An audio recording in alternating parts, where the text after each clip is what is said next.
बात सत्ता की एक शुद्ध लोकल खबर की करते हैं जिसने भारत में काफी हलचल पैदा कर दी है। यह खबर देश की 20 करोड़ मुस्लिम आबादी से सीधे तौर पर जुड़ी हुई है।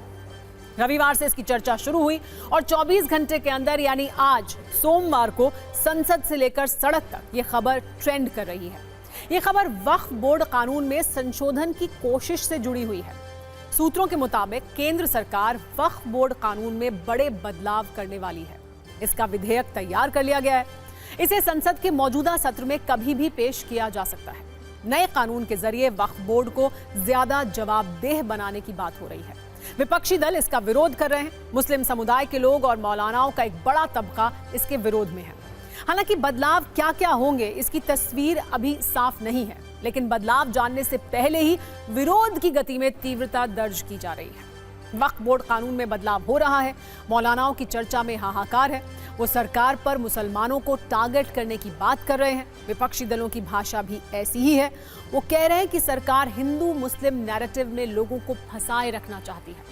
आज की खबर पर हमने सत्ता की एक ज्ञानवर्धक कुंजी तैयार की है, जिसके एक हिस्से में मौजूदा राजनीति है और दूसरे हिस्से में ऐतिहासिक तथ्यों वाला रिसर्च है, जो आपको इस विषय का जानकार बनाएगा। इस कुंजी की शुरुआत सबसे पहले ये समझते हुए करते हैं कि जिस वक्फ बोर्ड की इतनी चर्चा हो रही है वो दरअसल है क्या। आखिर वक्फ क्या होता है? वक्फ अरबी भाषा के वकूफा शब्द से बना है, जिसका अर्थ होता है ठहरना, जबकि वक्फ का मतलब है खुदा के नाम पर अर्पित वस्तु या लोक कल्याण के लिए दिया गया धन।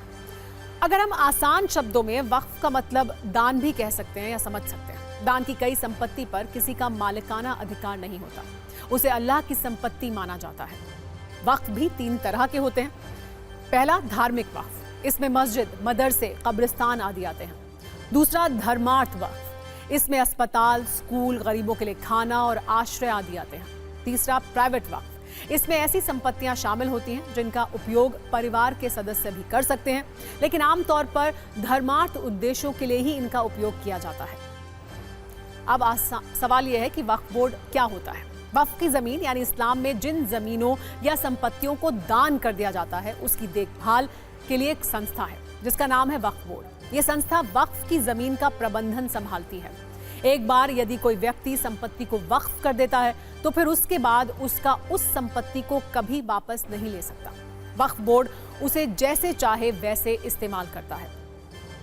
भारत में वक्फ बोर्ड के पास इतनी जमीन है कि दुनिया के करीब 50 देश जमीन के मामले में उससे छोटे पड़ जाएंगे। वक्फ बोर्ड के पास देश में 8.5 लाख संपत्तियां हैं, जो कुल 9,40,000 एकड़ में फैली हुई हैं। अगर भारत के संदर्भ में समझें तो देश में सबसे ज्यादा जमीन भारतीय सेना के पास है, जो कि 18 लाख एकड़ में फैली हुई है।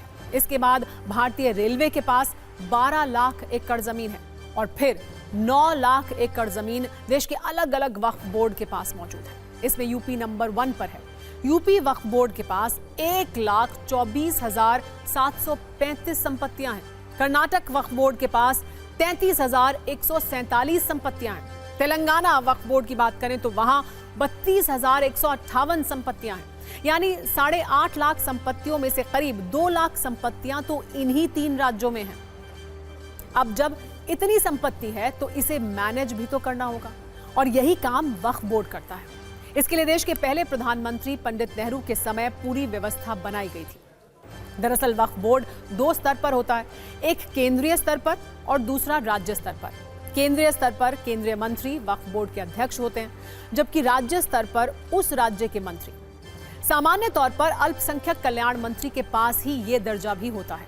केंद्रीय स्तर पर 20 सदस्य होते हैं, राज्य स्तर पर भी करीब इतने ही सदस्य होते हैं वक्फ बोर्ड में। मुस्लिम स्कॉलर, मुस्लिम विधायक, मुस्लिम सांसद और कई मौलाना इसके सदस्य होते हैं। भारत में फिलहाल एक केंद्रीय वक्फ बोर्ड है और राज्य और केंद्र शासित प्रदेशों में कुल मिलाकर 32 वक्फ बोर्ड हैं पूरे देश में। अब समझिए कि वक्फ बोर्ड की शुरुआत कैसे हुई, इसकी जरूरत क्यों पड़ी। दरअसल अलग अलग समय पर बादशाहों और नवाबों ने बड़ी तादाद में जमीन और दूसरी संपत्तियां वक्फ की थी। आजादी से पहले अंग्रेज या फिर उनकी तरफ से नियुक्त किए गए लोग या फिर नवाब इसे देखते थे। आजादी के बाद यह डर पैदा हुआ कि अगर इन जमीनों की देखरेख नहीं होगी तो इस पर अवैध कब्जा हो जाएगा। जिसके बाद 1954 में नेहरू सरकार ने वक्फ की जमीनों की देखभाल के लिए एक कानून बनाया और इसके तहत वक्फ बोर्ड का गठन किया गया। इसके बाद केंद्रीय स्तर पर और राज्यों में वक्फ बोर्ड का गठन हुआ। यानी 1954 में मुसलमानों की तरफ से दान की हुई संपत्तियों को सही तरीके से रखने के लिए वक्फ बोर्ड का गठन कर दिया गया। वर्ष 1954 का कानून बनने के बाद इसमें पहला बदलाव 1995 में नरसिम्हा सरकार ने किया। दूसरा संशोधन 2013 में मनमोहन सिंह की सरकार ने किया। नरसिम्हा राव की सरकार ने वक्फ बोर्ड को ज्यादा शक्तियां और जिम्मेदारियां दी, जबकि 2013 में मनमोहन सिंह की सरकार ने वक्फ बोर्ड को पूर्ण स्वायत्तता ही दे दी। 1995 में वक्फ बोर्ड को जो शक्तियां दी गई, उससे बोर्ड को इतनी ताकत मिल गई जैसे किसी कोर्ट को हासिल होती है। इस संशोधन के बाद वक्फ बोर्ड को यह अधिकार मिल गया कि वो किसी भी संपत्ति पर अपना हक जता सकती है। हालांकि हक जताने के पीछे कुछ शर्तें जरूर होती हैं। वक्फ बोर्ड को ऐतिहासिक दस्तावेजों, गवाहों और अन्य साक्ष्यों के आधार पर नोटिस देना होता है। अगर आपकी संपत्ति को वक्फ की संपत्ति बता दिया गया तो आप उसके खिलाफ कोर्ट नहीं जा सकते। आपको वक्फ बोर्ड से ही अपील करनी होगी, अपने सबूत पेश करने होंगे, अपना दावा साबित करना होगा। वक्फ बोर्ड का फैसला आपके खिलाफ आया तब भी आप कोर्ट नहीं जा सकते। वक्फ बोर्ड के फैसले के खिलाफ वक्फ ट्राइब्यूनल में जा सकते हैं। इस ट्राइब्यूनल में प्रशासनिक अधिकारी होते हैं, उसमें गैर मुस्लिम भी हो सकते हैं। वक्फ एक्ट का सेक्शन 85 कहता है कि ट्राइब्यूनल के फैसले को हाई कोर्ट या सुप्रीम कोर्ट में भी चुनौती नहीं दी जा सकती है। यानी इस देश में आप संसद से पास कानून के खिलाफ तो सुप्रीम कोर्ट जा सकते हैं, लेकिन वक्फ बोर्ड के ट्राइब्यूनल के फैसले के खिलाफ कोर्ट नहीं जा सकते हैं। इतनी शक्ति है वक्फ बोर्ड में। इन्हीं ताकतों के कारण वक्फ बोर्ड कई बार विवादों में घिरा है। उस पर आरोप लगे वो अपनी ताकत का गलत इस्तेमाल कर रहा है। इसके कुछ उदाहरण भी मौजूद हैं। जैसे करीब 1 वर्ष पहले तमिलनाडु वक्फ बोर्ड ने तमिलनाडु में 500 साल पुराने हिंदू मंदिर समेत पूरे गांव पर दावा कर दिया। इसके बाद 2022 में हरियाणा के यमुनानगर में गुरुद्वारे की जमीन वक्फ को ट्रांसफर कर दी गई। नवंबर 2021 में वक्फ बोर्ड ने सूरत नगर निगम मुख्यालय को वक्फ की संपत्ति घोषित कर दिया था। 2018 में सुन्नी वक्फ बोर्ड ने ताजमहल पर अपना दावा कर दिया था। इसके अलावा और भी घटनाएं हैं। लखनऊ में एक शिवालय पर शिया सेंट्रल वक्फ बोर्ड ने दावा किया था। 2022 में ज्ञानवापी मस्जिद को वक्फ की संपत्ति बताया गया। इसके अलावा 2021 में वक्फ बोर्ड ने बेट द्वारका में 2 द्वीपों पर अपना दावा किया था। जनवरी 2024 में वक्फ बोर्ड का हल्द्वानी में रेलवे की जमीन पर भी दावा सामने आया। अकबरुद्दीन ओवैसी ने कहा कि हैदराबाद में आईटी पार्क विकसित करने की आड़ में वक्फ की जमीन बहुराष्ट्रीय कंपनियों को सौंप दी गई। इसके अलावा 2024 में दिल्ली हाईकोर्ट ने वक्फ को 132 संपत्तियों को अवैध माना था। अब वक्फ बोर्ड के पास जो असीमित शक्तियां हैं उन पर विवाद है और माना यह जा रहा है कि इसी में बदलाव किया जाना है। ऐसे आरोप लगते रहे हैं कि वक्फ बोर्ड भ्रष्टाचार का अड्डा बन गया है। जिसकी सरकार होती है वो अपने लोगों को उसमें नियुक्त कर देता है और अलग अलग जगहों पर वो अपने हिसाब से वक्फ की जमीन का इस्तेमाल करते हैं।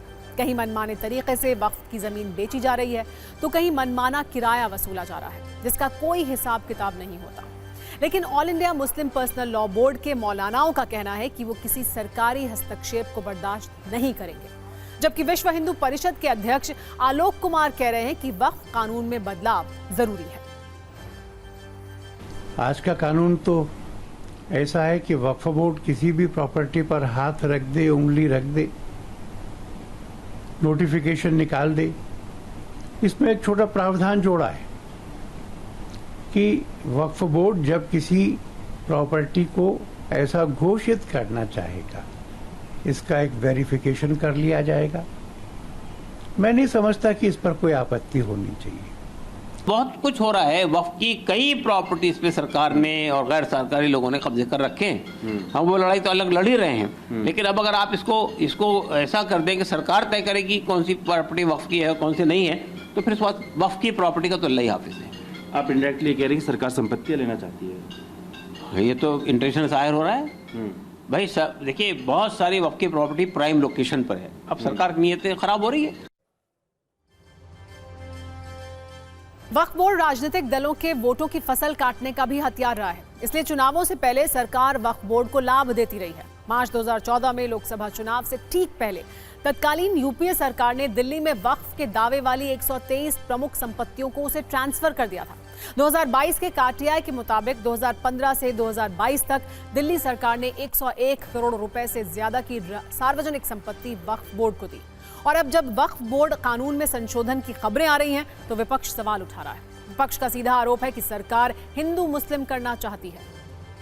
वैसे वक्फ बोर्ड कानून में संशोधन पर अभी सिर्फ दावे किए जा रहे हैं। सरकार की तरफ से कुछ भी आधिकारिक रूप से नहीं बताया गया है कि ये विधेयक कब लाया जा रहा है, इस विधेयक में क्या क्या संशोधन होंगे।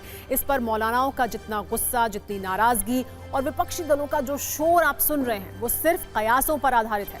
इसमें पुष्ट खबरों की मात्रा बहुत ही कम है। खैर, आज सत्ता की कुंजी के जरिए हमने आपको इस विषय के बारे में पूरी जानकारी दे दी है। हमारी नजर इस मुद्दे पर रहेगी और सभी अपडेट आपको TV9 भारतवर्ष पर लगातार देखने को मिलते रहेंगे।